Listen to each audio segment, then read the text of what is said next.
Halo semuanya, selamat datang di channel YouTube Anime. Di video kali ini saya akan melanjutkan pembahasan manhwa anime Solo Leveling. Di video kali ini kita bakal memasuki chapter di mana pertempuran antara Chae-in melawan pasukan bayangan Sung Jinwoo yaitu Igris dan Beru. Yang dimana ini merupakan lanjutan dari pembahasan sebelumnya. Buat kalian yang belum melihat video-video sebelumnya bisa cek di channel ini. Kalau sudah, langsung saja kita ke pembahasan videonya. Diawali Jinho yang kelelahan mengurus berkas guild. Karena ini guild baru, pasti ada aja masalah dan rintangannya. Sung Jinho pun nampak baru saja kembali menyelesaikan dungeon yang ada di dekat markas. Karena perintah Gogunhei. Selain itu, ia membawa banyak kristal kualitas tinggi yang mana akan membantu ekonomi guild. Dengan ini, Jinho nggak perlu khawatir terkait gaji bekerja. Di sini Sung Jinwo lupa kalau guildnya ada member lain, karena syarat berdirinya guild harus ada anggotanya guys. Jadi nggak cukup satu orang aja, harus ada member yang lain. Selain itu, ada masalah lain di mana Sung Jinwo harus menentukan nama guildnya. Awalnya Jinho memberi saran nama Sung Jin Guild atau Yo Sung Guild yang merupakan gabungan namanya dengan Sung Jinwo, tapi tiba-tiba Sung Jinwo mengusulkan nama Solo Guild. Otomatis Jinho terkejut, bahkan ia bingung harus berekspresi tertawa atau bagaimana. Normalnya ya, guild itu kan gak solo ya, malah ini mau dinamai Solo Guild. Tapi ia nggak bisa menyangkal karena Sung Jinwo ini selalu menyelesaikan dungeon ataupun gate sendirian ya. Kemudian tiba-tiba ada tamu datang yang mengetok pintu. Shinho pun menemuinya dan tamu yang sangat tidak terduga datang, yaitu Hunter Rank S Chai Ha-in. Shinho dan Sung Jinwo pun kebingungan ada urusan apa ia kesini. Chai Ha-in pun berkata sambil malu-malu kalau dirinya ingin bergabung dengan guild Sung Jinwo. Dengan ekspresi datar, Sung Jinwo berkata, "Apa ketua guild yang menyuruhmu? Kenapa juga dia harus melakukan itu?" Balas Chai Ha-in. "Atau ketua Choi Jong-in membuangmu?" "Enggak juga." Kemudian Sung Jinwo dengan wajah memerah bertanya, "Kalau begitu, apa alasanmu bergabung dengan Solo Guild?" Chai Ha-in yang mendengar nama guildnya Solo Guild shock dengan ekspresi yang konyol. Ia mengira Jinho diam karena setuju, tapi sebaliknya. Sung Jinwo bingung kenapa mereka nggak setuju dengan nama guild ini. Ya karena aneh aja ya guys, malah mau dinamai Solo Guild. Saat Sung Jinwo menanyakan alasan Chae-in bergabung, ia bisa tahu kalau jantungnya berdegup kencang, pernafasan dan matanya juga aneh. "Kau nggak bisa berpura-pura tenang dan dapat membohongiku." Sung Jinwo, padahal itu kondisi orang lagi jatuh cinta ya. Kenapa ia nggak bekas sih? "Sejauh yang ku tahu, kau sejak 2 tahun dibangkitkan. Apa kau masih punya kontrak dengan guildmu?" tanya Sung Jinwo. Chai Ha-in menjawab kalau ia punya uang untuk membayar hukuman longgar kontrak. Jinwo menjawab kalau guildnya ini baru ada sedikit uang, jadi ia nggak bisa mengkontrak hunter setingkatmu. Tapi Chae-in menjawab kalau ia nggak begitu butuh bayaran. Wah, sudah kaya dia guys. Tinggal cari papa aja ya. Sung Jinwo pun bertanya lagi, "Apa alasanmu bergabung? Tempat ini nggak berguna bagi dirimu." Chae-in agak sulit menjelaskan. Kalau ia menjelaskan yang sebenarnya, bisa jadi ia dikatakan sinting. Ia teringat sejak momen pertama bertemu Sung Jinwo. Tubuh Sung Jinwo memiliki bau yang wangi, nggak kayak hunter lain guys, bau ya. Dan banyak momen lain yang membuat Dek Chai Ha-in ini kelepek-kelepek sama Bang Sung Jinwo. "Di dunia yang abu-abu ini, yang dapat kulihat dengan jelas hanya dia," ucapnya. Terakhir, sejak insiden Pulau Jeju, ia diselamatkan oleh Sung Jinwo. Dalam hatinya, ia ingin terus bersama Sung Jinwo sampai ajal menjemput. Tapi ia jelas malu kalau ia bilang kayak gitu. Sung Jinwo yang melihat tingkahnya bingung ada apa dengan dia. Kenapa wajahnya memerah? Ia pasti menyembunyikan sesuatu. Akhirnya Chae-in menjawab alasannya bergabung karena ia merasa nyaman. Apakah boleh? Sung Jinwo pun menjawab, "Tentu saja." Jinho pun berbisik pada Sung Jinwo, apa yang terjadi padanya sampai ia bertingkah seperti itu. Usia Hunter Cha sekitar 22 atau 23. Menjadi Hunter rank S di usianya pasti banyak tekanan. Di Pulau Jeju ia juga mengalami hal yang buruk. Jadi wajar kalau ia mungkin mengalami banyak tekanan, guys. Meskipun memalukan, terus terang saja, di guild kami memiliki tes pendaftaran. Jaein agak kaget karena ia gak lihat itu di keterangan rekrutmennya. Sung Jinwoo menjawab kalau itu baru saja ditambahkan akhir-akhir ini. Jinho, kau mending siapkan kue dan jus, ucap Jinwoo menyuruh Jinho. Jaein berkata, tes pendaftaran seperti apa? Jinwoo yang mendengar jawaban tegas Jaein, ia nggak menyangka kalau si Jaein ini sangat serius. Kau harus menyelesaikan tantangan dariku, kata Sung Jinwoo. Jaein membalas, kau harap tidak benar-benar meremehkanku. Tantangan seperti apa itu? Jinwoo akan mengeluarkan pasukan bayangannya yang terkuat. Jaein pun dengan percaya diri berkata kalau ia siap. Mereka akan melakukan tes sekarang juga di Aula Hunter. Nah, di sini Sung Jinwoo mencoba skill Shadow Exchange-nya bersama orang lain. Apakah bisa? Sung Jinwoo berkata nggak perlu repot-repot jalan ke sana. Ada cara yang lebih cepat. Kemudian Sung Jinwoo merangkul Jaein yang membuatnya tersipu malu.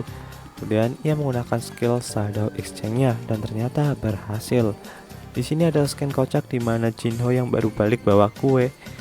Pas datang mereka berdua udah nggak ada. Malah ada monsternya Jinho dan konyolnya monster itu ngambil kue yang dibawakan oleh Jinho. Sesampainya di aula, mereka pun segera memulai tesnya, tapi Jaein lupa bawa senjata. Dan di sini Sung Jinwoo menanyakan pickaxe-nya di mana. Oh, yang buat ngetok nambang itu ya. Jaein pun tersipu malu, itu bukanlah senjataku. Sung Jinwoo tahu dan dia hanya bercanda. Tapi jangan khawatir, di aula ini banyak equipment senjata. Ya walaupun gak bagus amat ya. Ia pun memilih pedangnya yang dimana ini salah satu longsword ya. Sung Jinwoo sempat menawarkan pedangnya tapi ia menjawab, entah senjata apa yang ia pilih, toh nanti kita sendiri yang memikirkan caranya melawan monster itu. Dia benar menilai dari statusnya kalau ia mensummon setengah prajurit bayangan, maka ia dengan mudah membereskan itu. Kemudian Sung Jinwoo mensummon Igris dan berkata kalau dia adalah prajurit bayangan terbaikku. Kemudian Jaein menanyakan bagaimana syaratnya untuk menang. Jinwoo menjawab jika ia mengalahkan prajurit bayangan atau hunter Jaein yang menyerah, maka ia kalah. Di sini Jinwoo berbohong kalau ia mensummon prajurit yang terkuat. Tapi padahal yang terkuat saat ini adalah si Beru ya. Tapi mungkin ia khawatir sama deck Jaein kalau kenapa-napa. Jaein pun bersiap-siap dengan kuda-kudanya, auranya kuat dan Jinwoo bisa tahu ia tidak tergantung pada senjata yang ia gunakan. Mengetahui itu, maka Sung Jinwoo memberikan Igris pedang longsword rank S yang dimana ini memiliki kekuatan dari Demon King Baran. Serangannya akan menghasilkan badai petir. Igris pun melesat menyerangnya, nampak efek kerusakan dari pedang ini yang amat dahsyat. Tapi deck Jaein ini dengan cepat mudah menghindari itu, kalau orang biasa sudah mati kena itu. Jaein ini membalas serangannya dan mengayunkan pedangnya, tapi Igris masih bisa mengimbanginya dan menangkis serangannya itu.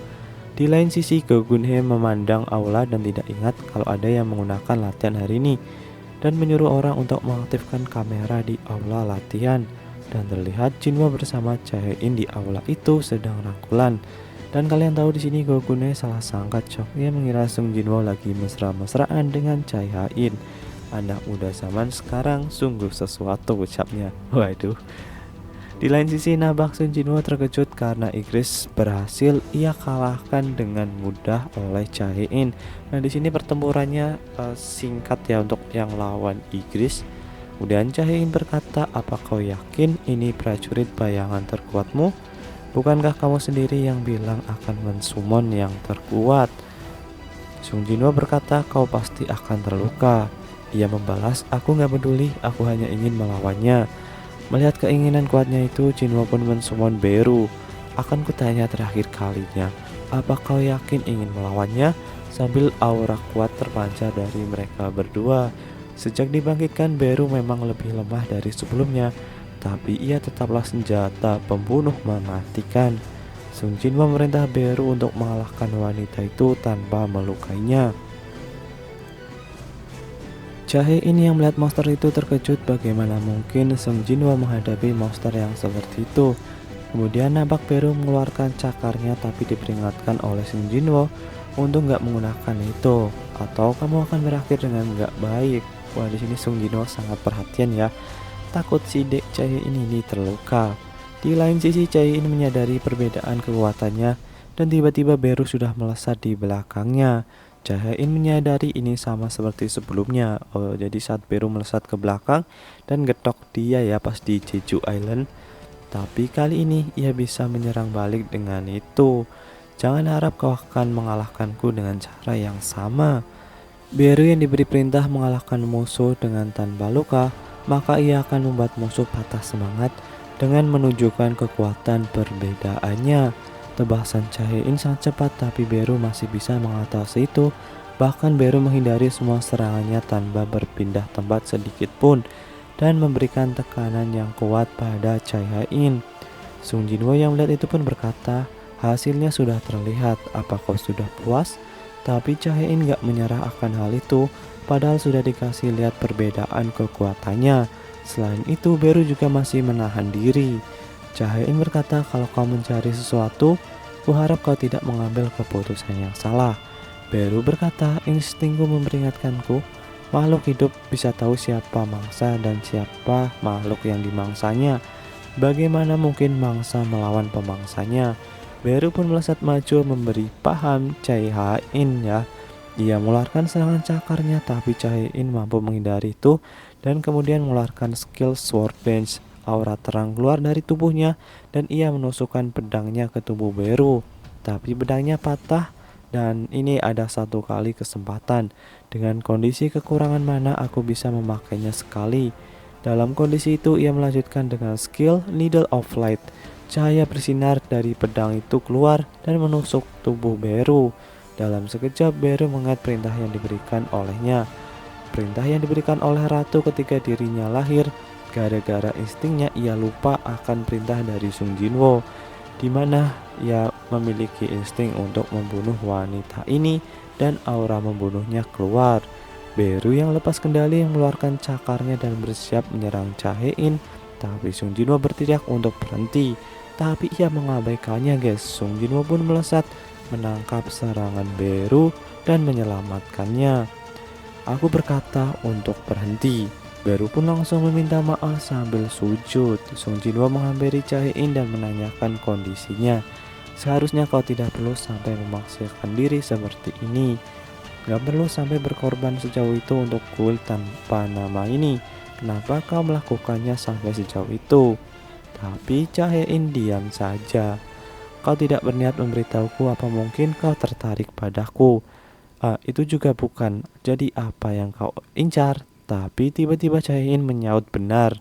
Kupikir begitu sambil wajah memerah. Dan kalau dek Jae-in ini suka sama Sung Jinwoo. Nah, jadi seperti itu untuk pembahasan kali ini, dimana si dek Jae-in ya yang akan masuk guild Sung Jinwoo dengan tes ini, dan banyak adegan yang kocak dan romantis. Oke, next pembahasan di video selanjutnya. See you in next video. Bye bye.